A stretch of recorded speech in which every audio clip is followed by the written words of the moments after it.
অঙ্ক নাম্বার 7। একটি গাড়ির সামনের চাকার ব্যাস 28 সেন্টিমিটার এবং পেছনের চাকার ব্যাস 35 সেন্টিমিটার। 88 মিটার পথ যেতে সামনের চাকা পেছনের চাকা অপেক্ষা কত পূর্ণ সংখ্যক বার বেশি ঘুরবে? তার মানে আমাদের এখানে বুঝতে হবে যে একটা গাড়ি আছে, সামনের চাকাটা কি আছে 28 সেন্টিমিটার, ব্যাস হচ্ছে 28 সেন্টিমিটার এবং পেছনের চাকার ব্যাস হচ্ছে 35 সেন্টিমিটার। তার মানে বুঝতে হবে সামনের চাকাটা একটু বড় আর পেছনের চাকাটা একটু ছোট। পেছনের চাকা ছোট হবে, পেছনের চাকায় বড় হবে আর সামনের চাকাটা ছোট হবে। মনে করো এটা আমি একটা সাইকেল দিয়েই বুঝাই, যে মনে করো যে এটা হচ্ছে আমার একটা চাকা, ঠিক আছে? এই চাকাটা একটু মনে করো যে বড়, এটা একটু বড়,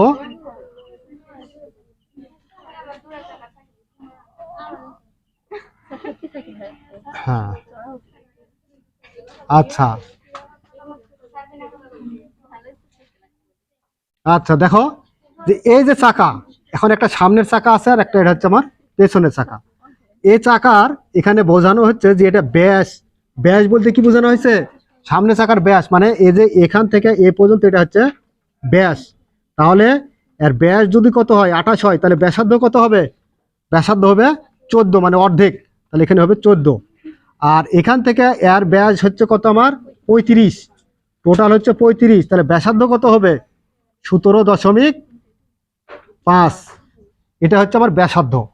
তাহলে এখন এই চাকাটা কতবার ঘুরবে এবং পেছনের চাকাটা কতবার ঘুরবে সেই সংখ্যক বার আমাকে আগে বের করে নিতে হবে। তাহলে দেখো আমরা দেখি 7 নাম্বার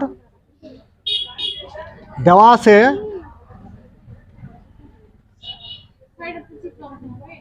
না, চিত্র অঙ্কনটা বাধ্যতামূলক নয়, এটা তোমাদের ইশারা খালি দিলাম আমি বোঝানোর জন্য।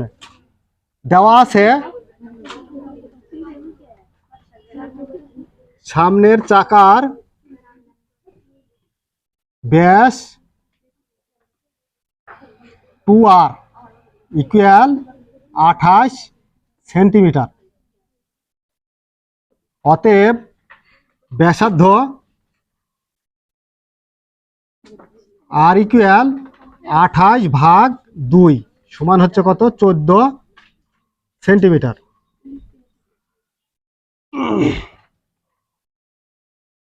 তাহলে সামনের চাকার কি করব আমরা? এখন পরিধি বের করব। অতএব সামনের চাকার পরিধি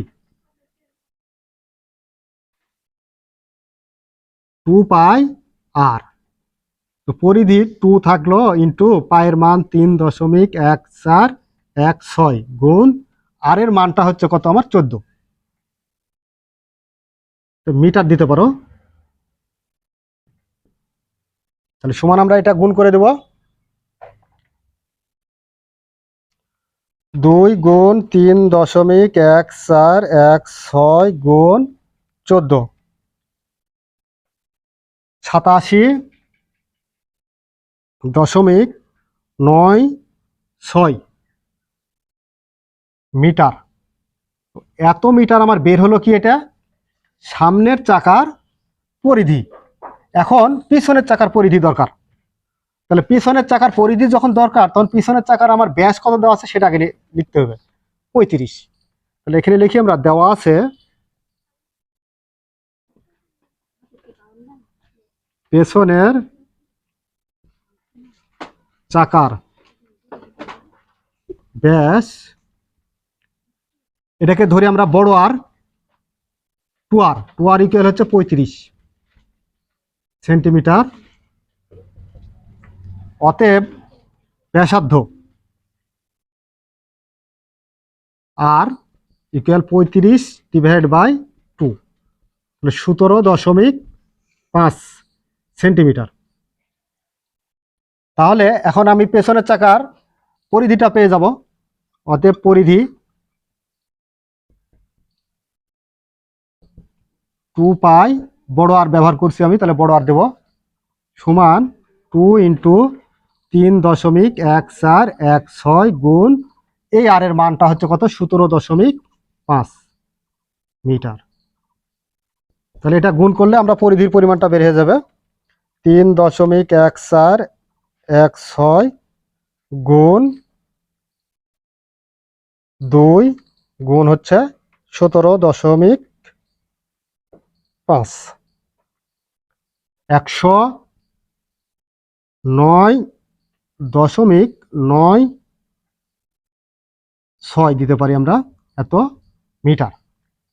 তাহলে দেখো আমরা সামনের চাকার কি পাইছি, এটা পরিধি পাইছি, পেছনের চাকার কি পাইছি, পরিধি পাইছি।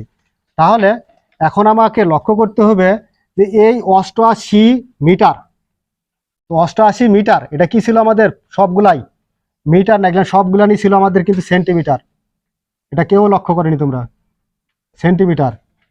তাহলে এখানে সেন্টিমিটার, সবগুলানি হবে সেন্টিমিটার, তাহলে এটাও সেন্টিমিটার।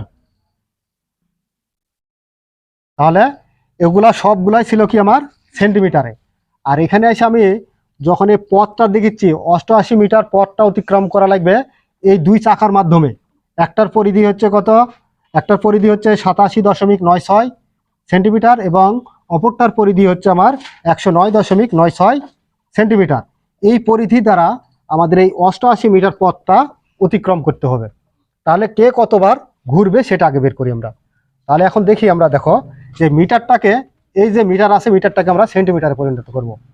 তাহলে এখানে লিখি 1 মিটার সমান 100 সেন্টিমিটার। অতএব 88 মিটার সমান তাহলে 88 ইন্টু 100, তাহলে সমান হচ্ছে কত, 8800 সেন্টিমিটার।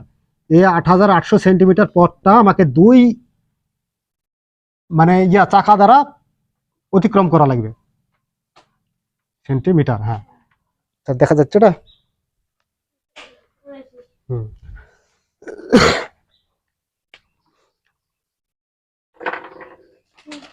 আচ্ছা, আমি এতটুকু অংশ মিশিয়ে দিলাম, এটার আর প্রয়োজন নেই। তাহলে এখন দেখি, দেখো 1 মিটার যেতে কত লেগছে, যে এখানে লক্ষ্য করো এই যে চাকা, একটা চাকা ছিল, এটা কিন্তু সামনের চাকা। এই রাস্তাটার 8800 সেন্টিমিটারের আমাদের যেতে এই 87.9 সেন্টিমিটার পথ অতিক্রম করতে চাকাটি কয়বার ঘুরবে, একবার ঘুরবে। তাহলে 8800 সেন্টিমিটার পথ যেতে চাকাটি কতবার ঘুরবে সেটা বের করতে হবে। তাহলে এখানে লিখি যে হলো সামনের চাকা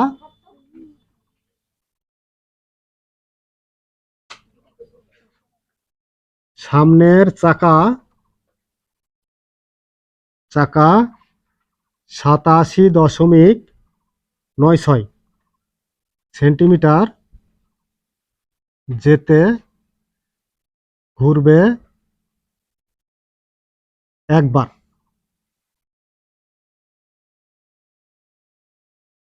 অতএব 1 সেন্টিমিটার যেতে ঘুরবে উপরে 1, নিচে আসা 87.96 এত বার।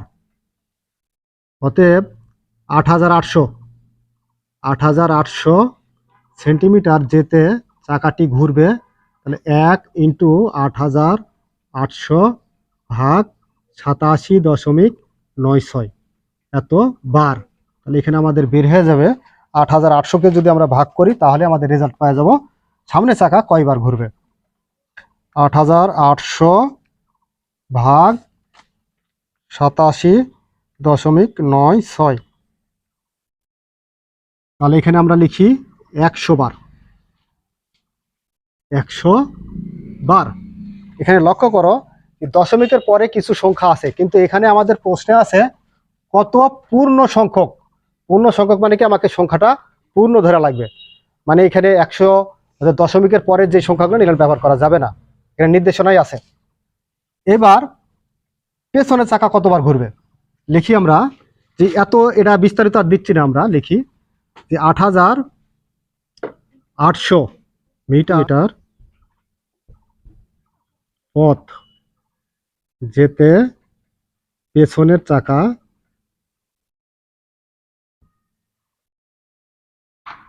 ঘুরবে। ডাইরেক্ট ভাগ করে দাও তাহলে হবে। 8,800 ভাগ হচ্ছে কত আমাদের 109.96 109.96 বার। তাহলে ভাগ করলে আমরা পেয়ে যাব 8,800 ভাগ 109.96 80 বার। তাহলে সামনের চাকা কয়বার ঘুরলো? 100 বার। পেছনের চাকা কয়বার ঘুরলো? 80 বার। তো এখানে বলা হয়েছে প্রশ্নে যে সামনের চাকা পেছনের চাকা অপেক্ষা কত পূর্ণ সংখ্যক বার বেশি ঘুরবে। তাহলে এখন আমরা লিখি বেশি ঘুরবে, বেশি ঘুরবে। তাহলে সামনের চাকা ঘুরেছিল আমার হচ্ছে 100 বার, মাইনাস পেছনের চাকা ঘুরেছিল কত? 80 বার, সমান হচ্ছে কত? 20 বার। আর এটাই হচ্ছে আমাদের অ্যান্সার।